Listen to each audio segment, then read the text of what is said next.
So we start out, if we go back in history, and the history you're taught is not the real history of the world. We have amnesia about the real history. So we don't know anything even about Atlantis or the truth of ancient Egypt, let alone of the civilizations far before that, of much, much higher quality, technology, consciousness, everything. So we have fallen, and we're now in the final stages of what in India they call Kali Yuga, at which the entropy has reached its lowest level. The consciousness can no longer sustain itself. The ego is totally fragmented. Egos themselves, the ego as a form of consciousness, is very recent.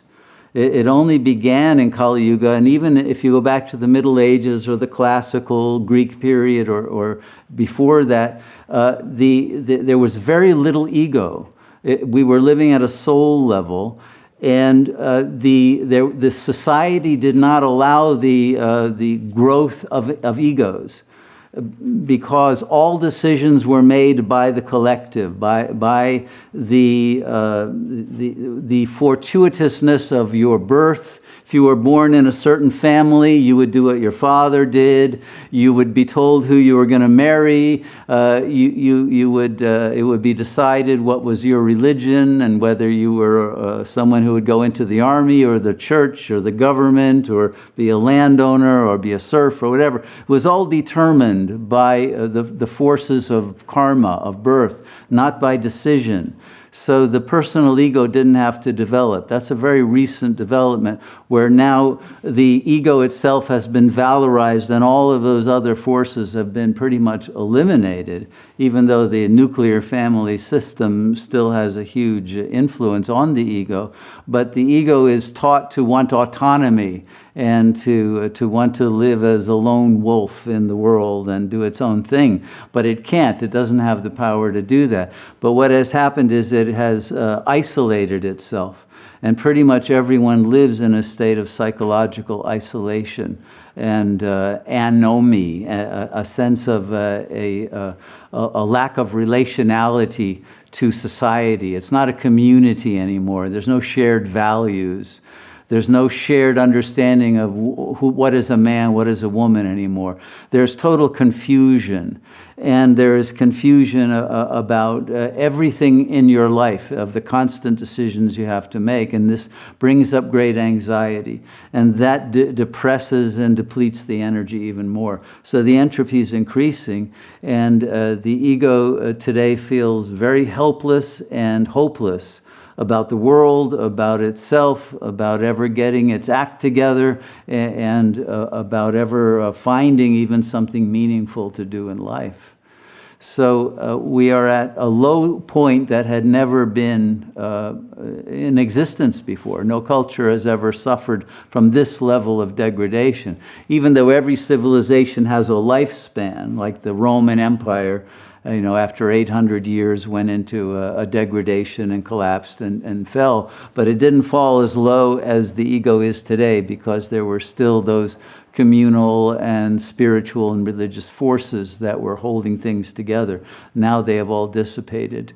So we are now in a state where we are completely lost in terms of psychic energy to work our way out of the problems that we face.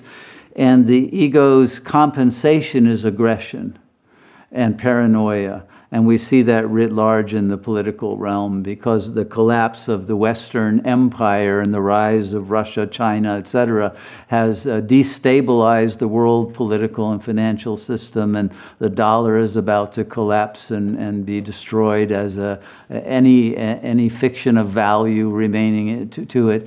And so as we go into that, the terror of the unknown and the loss of all that we could depend on, even the seismic increase of earthquakes, volcanoes, sea rise, all of this shows that the die-off of most species of life in the world. None of this has happened before.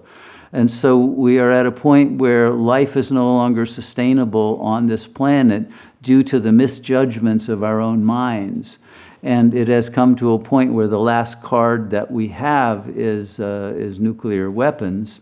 And most people today, if you ask them, because of the amount of suffering that people are in, the amount of suicidal tendency that they have, the amount of drug addiction in order to make them not feel how much pain they're in, emotional as well as physical, the helplessness, the poverty, the destruction that governments have wreaked upon the world, destroying Iraq, Syria, Libya. We could go on and on. All of the world is being destroyed piece by piece.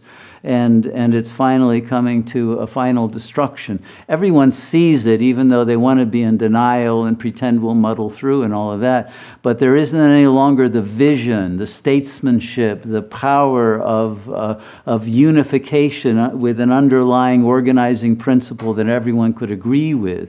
There is no longer that sense that we could eliminate corruption and bring justice back because everyone's corrupt and it's too late.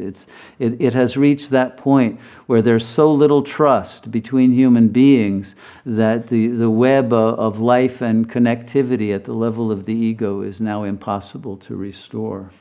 Once we recognize that, we realize we're going to have to get a recharge of our batteries from this higher level, or we're done for. And so that's really what in meditation becomes possible. That recharge and the transcendence of the illusion, both are happening simultaneously, so that there can be a continuity, that the end can be followed by a new beginning. But we are at an end that has been prophesied by every religion and spiritual order.